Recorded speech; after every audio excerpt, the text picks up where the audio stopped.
I'm going to give you the 5 most essential tips you will need to rank up as fast as possible. How you can spend so much less time in training and get even better results.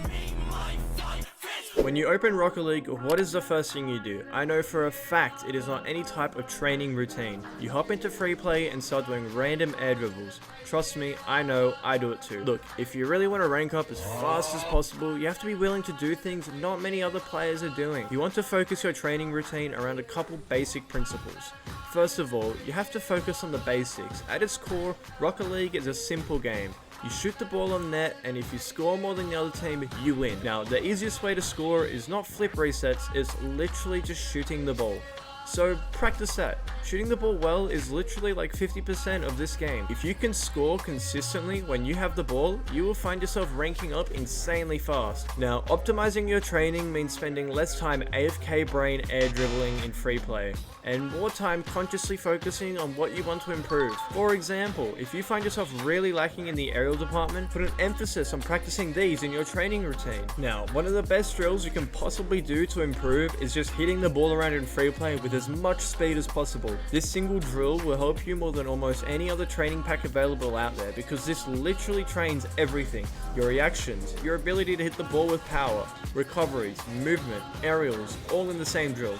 All you have to do is make yourself play at a much higher speed than you normally would in-game. You know you're doing this correctly if you start whiffing, which is good.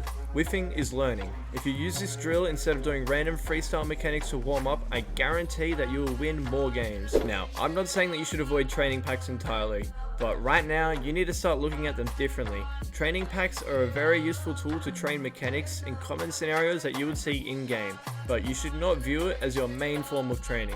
Free play is just so much more effective at training your overall skill that it just makes more sense to use free play more than these training packs. However, when using training packs, remember to choose packs with lots of variability and switch up which packs you use so you don't get caught up in the trap of practicing the same single scenario of an aerial shot over and over again.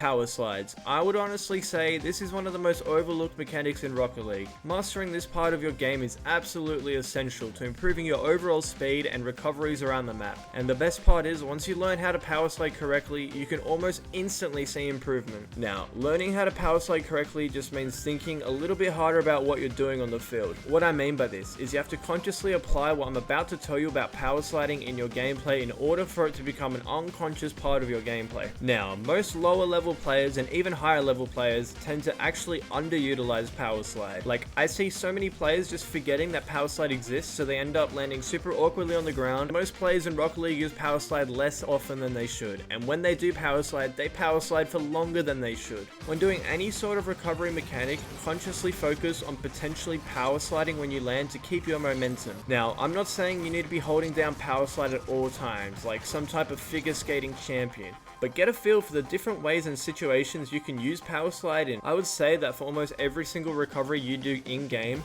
whether that be landing from an aerial, wave dashing, or making any kind of quick adjustment or turn, you must be using power slide in these movements. Alright, now, to train this and to see improvement in your gameplay really quickly, literally just mess around in free play for a couple minutes a day and consciously focus on how power slide works in recoveries. For example, test how power slide can be used in dribbling and make sharper turns to pressure the ball. This will allow you to better understand when and where you need to use power slide, and will make you realize that you actually aren't using power slide enough. Ultimately though, this is muscle memory building, but focusing on this means you're honing in on your recovery mechanics, which is way better than any other players in your rank who are probably in free play trying to hit an air dribble for like 3 hours a day.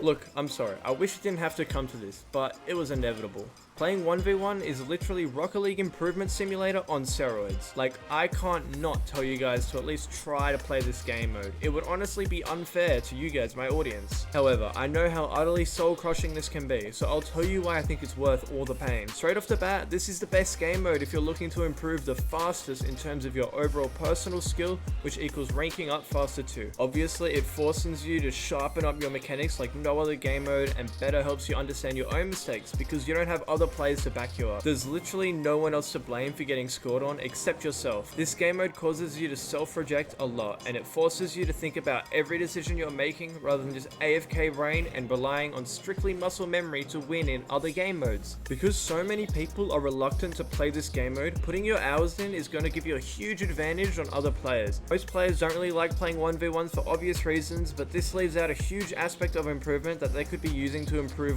much quicker. Look, all I'm saying is there's a reason that all the top pros are also top 1v1 players. And also, I myself fell victim to this mentality, and I almost never played 1v1s because I thought I was just bad at them, so I only played 2v2s for like the whole time I've played Rocket League. However, this also caused me to get super hard stuck in the depths of Diamond 3, and the thing that pulled me out of that terrible rank was forcing myself to play 1v1s, and I'm telling you, once you understand how to actually play 1v1s, it's actually sort of fun. But yeah, you gotta play 1v1 if you wanna rank up as fast as possible. Just cool, into the mouth. Nice. Solo queue brings some demons out of me that I didn't even know existed, but that doesn't mean you get the excuse to be toxic. Solo queue can be some of the worst brain rot that an individual can experience, but you know what makes it worse? Instantly saying okay or what a save after your teammate does something, even slightly wrong, or does something you didn't want them to do. If you do this, you are part of the problem. You can't just start being toxic in game and expect people to play better, or you'd have a better chance to win. Like what? You think those 15 what a saves you dropped on your teammate is gonna make him suddenly realize that he's been playing the game wrong this whole time and instantly turn them into an SSL or something? I know it's hard to not let your anger out on the other players when you're losing. Trust me, some people really deserve it, but I'm telling you, it literally only makes things worse. There is almost zero benefit to being toxic in game or honestly saying anything at all in chat. 99% of the time, your team will end up being toxic back or will go AFK, and you'll most likely end up losing that game. You don't want anger or frustration to get in the way of you ranking up, so one of the best things that you can do in this game to help you rank up is just turning off chat. Once I did this, I swear, it added like 10 years onto my life. I no longer had to worry about people just being toxic for no reason, and I could better focus on the game. It also stopped me from being toxic to other people because the game literally stops you from communicating with other players. Now, if you still find yourself being toxic or constantly blaming your teammates for your losses, you might need to change your mentality. In 2024, it's honestly silly to still be blaming your teammates when you lose. In almost all situations, there are definitely things you could be doing better to improve your gameplay and help your team win. Shifting your mentality to focus on what you could be doing better instead of what your teammates are doing wrong is way more beneficial to your improvement and ranking up in this game. You need to be able to self-reflect and find your own mistakes in your gameplay. If you get scored on, the first thing you should be thinking of is what could I have done better to stop that from happening. Watching your own replays is also a great way to shift your mentality because it removes you from the pressure of the immediate in-game environment so you can see what you're doing wrong in real time. Now, some other ways you can remove toxicity from your games is by knowing when it's time to take a break. If you've gone on a little bit of a losing streak and find yourself going into every game already hating your teammates, then that's a major sign that you should probably stop playing. Playing tilted almost always leads to D ranks, which is super frustrating when you log in the next day 2 ranks below what you were the day before just because you didn't know when to stop queuing. This motherfucker smart. Yo, What's up, brother?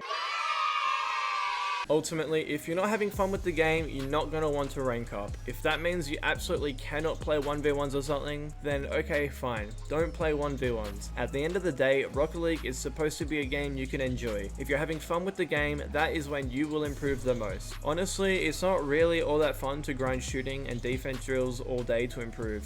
You want to be able to prolong your enjoyment for this game as long as possible. You don't want to burn yourself out doing stuff you don't enjoy just so you can get those coveted season rewards.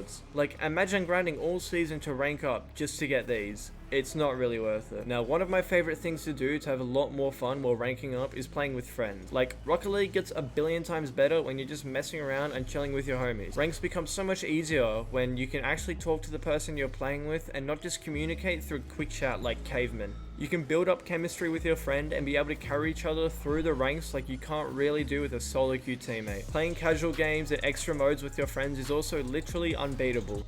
Like, the conversations you will have while playing are unmatched. Now, with that being said, your friends might not always be available or willing to play, or you might just straight up not have friends. Well, I have a couple of solutions. 1. You can try and make friends, joining Discord communities that are based around Rocket League, or even just inviting random players to your party after a game with them. Or 2. You can not play with friends and do another thing that makes Rocket League fun again. Freestyling. Okay, I know this goes against a lot of what I've said in the past, but I will admit that practicing freestyle mechanics can be some of the most fun things to do in-game. Finally hitting that clip you've been training for hours is one of the best feelings in the world, and it also sort of practices your mechanics as well. However, I will say that your base mechanics really limit you in terms of how you can practice freestyling. So if you're like Silver trying to practice flip resets, you might have a bit of a harder time than someone in, say, Champion. Practicing overall though, just do what brings you the most enjoyment in this game, and if you're willing to put up with the necessary training you need to do to improve at the same time, you'll see your rank skyrocket. Okay, now I know I didn't tell you this earlier, but there's actually a secret 6th tip that is far more important than any tip I've listed out in this video so far. The final and most important tip to ranking up in 2024 is that you subscribe right now.